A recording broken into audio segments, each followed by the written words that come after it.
जो जबाबदार आहे त्यांच्या मोरक्यात ठाण्याला असं तुम्ही विधान केलं. 100% असंच आहे.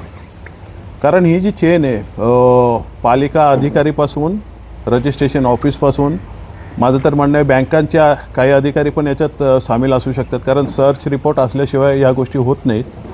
आणि या सगळ्या करता जो आर्थिक हितसंबंध जोपासायचे असतात ते जोपासून आणि या लोकांना अभय देण्याचं काम इथला लोकल कोणी करू शकत नाही.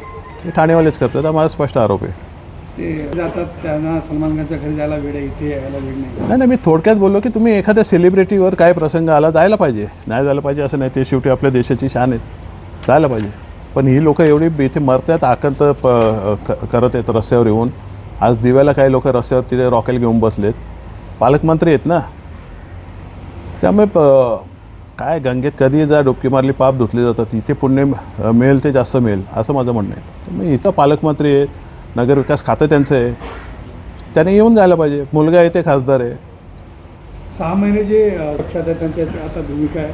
परत 6 महिन्यात ते परत जाणार नाही असं तुम्ही एक विधान केलं. नाही, माझं म्हणणं तो दीपेश म्हात्रेंच्या बद्दल आहे की दीपेश म्हात्रे 6 महिन्यापूर्वी उभाटा गटात आलेले आहेत. चांगलं काम करतात. लोकांच्या पाठीशी उभी आहेत.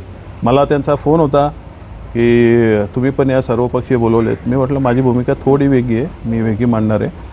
माझं त्यांना विनंती आहे की अजून 6 महिन्यात तुम्ही परत घरवापसी करणार नसाल तर ही तुमच्याकडे अख्खी चेन आहे. त्यांना अख्खा माहिती आहे कोण कसा पैसा जमा करतो कोण काय आहे. त्यांनी प्रामाणिकपणे ते लोकांपुढे सांगावे. दीपेश म्हात्रेच्या पुढे मी नाही उभं राहिलो तर फुकट.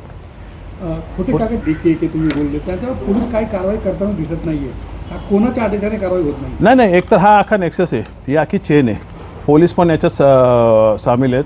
कधी कधी पोलिसांवर दबाव आणला जातो एक काम फुकट कर. परंतु 10 कामात ते पण सहभागी असतात. ही बांधकामं जी आहेत ही काय एका रात्रीत वर येत नाहीत. वॉर्ड ऑफिसर सर्वात मोठा जिम्मेदार असतो याच्यात. सर्वांना सर्व माहिती असतं.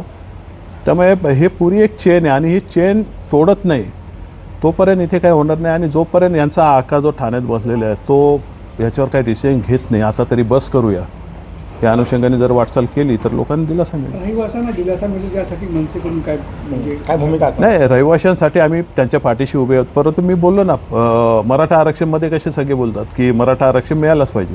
कसं आमच्या पुढे ह्या बाबतीत तसाच प्रश्न आहे. यांना दिलासा देणार कसं? त्यांना काय आर्थिक मदत असेल लिगल ओपिनियन कोणाकडनं घ्यायचं असेल त्याच्यासाठी काय असेल ते आम्ही निश्चित देऊ. त्यांना माणुसकीच्या नात्याने त्यांना ती मदत करू. परंतु सरकार आमचं नाही आहे.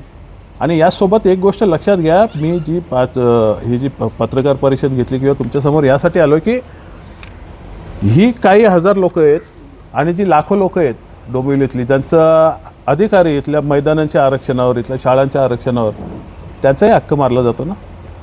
त्यांच्याबद्दल पण कुठेतरी बाजू घ्यायला पाहिजे ना. जे गुन्हे दाखल झाले जेव्हा जास्त लोक शिवसेना शिंदे गटात आहेत.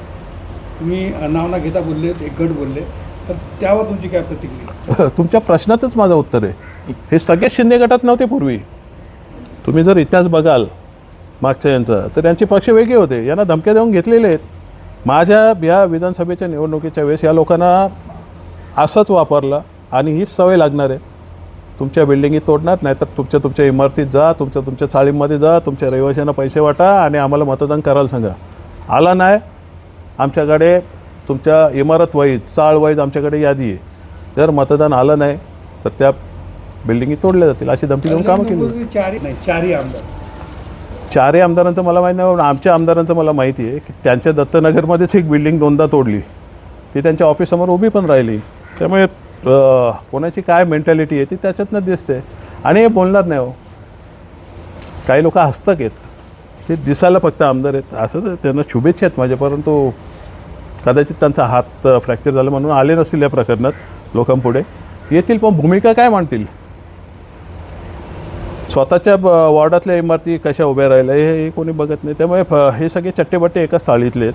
त्यामुळे कोणी काय करणार नाही. वास्तू इशारात हो, एक धक्कादायक बाब मला समजली की या 65 बिल्डिंगमधलंच एका इमारतीचं रजिस्ट्रेशन आता नुकतेच झालेलं आहे. तेव्हा एवढे निगरगट्ट झालेले आहेत ही लोक. कोणावर काय वाचक नाही. आहे ना आम्हाला वाचवणारा करा बिंदास. आज तुम्ही या रहिवाशांना ठाणा आणि मुंबईत बोलून घेता त्याच्याकडे यायला पाहिजे ना. याने येतील कुठल्या तोंडाने सांगतील काय? नगरविकास खातं पण यांचं आहे. सगळं मुख्यमंत्री असताना एकनाथ शिंदे बोलले होते की एकही यापुढे अनधिकृत बांधकाम होणार नाही. दिव्यात बघा तुमचेच नगरसेवक पार्टनर आहेत अनधिकृत बांधकामामध्ये. आज ती लोक रस्त्यावर आहेत. आज ठाकरेमध्ये यांच्यावरती तर आपलं काय मत आहे? नाही, मी नाईक साहेबांनाही भेटणार आहे कारण त्यांच्याकडनं होप्स पण आहेत. ते जेव्हा इथे दरबार घेणार आहेत डोंबिवलीत तेव्हा मी भेटणार आहेत. मला पुन्हा तेच म्हणणं आहे की दीपेश म्हात्रे तिथे घेऊन गेलेले खूप चांगले काम केलेलं त्याने. लोकांना सरकार पुढे घेऊन जाण्यात त्यांचा फायदा आहे. परंतु माझं त्या अगोदर त्यांना सांगणे परत की तुम्ही चेन एकदा सांगा ना, किंवा तुम्ही सांगा मला माहीत नाही, आम्ही ठेवू विश्वास. त्यांचं स्वतःचं बोटचेपत धोरण दरसोड वृत्ती हे मुख्य कारण इथल्या 27 गावामधील बांधकामांच्या जे अनधिकृत मी त्यांना अनियमित बोलतो कारण ते बांधकामं झाली असतील त्यांना आमचा विरोधच आहे आणि ती आमची पक्षाची भूमिका पण आहे. आता या 65 त्याच्याबद्दल जो टोलवाटोलवी जी चालू आहे तर मला कुठल्याही प्रकारे जसं मराठा आरक्षणाच्या वेळेस छत्रपती शिवरायांची शपथ घेऊन आरक्षण देणार सांगितलं, सगळे पक्ष बोलले द्यायला पाहिजे, देणार कसं? तसं त्यांना दिलासा देणार कसा? जर मान्य सुप्रीम रेरा खोटं आहे आणि सर्टिफिकेट खोटे आहेत, जेव्हा की तो रेरा सर्टिफिकेट आधी झालं कसं झालंय पोलिसांना माहिती आहे, पालिकेला माहिती आहे, पत्रकारांना माहिती आहे, आमच्यासारख्या लोकांना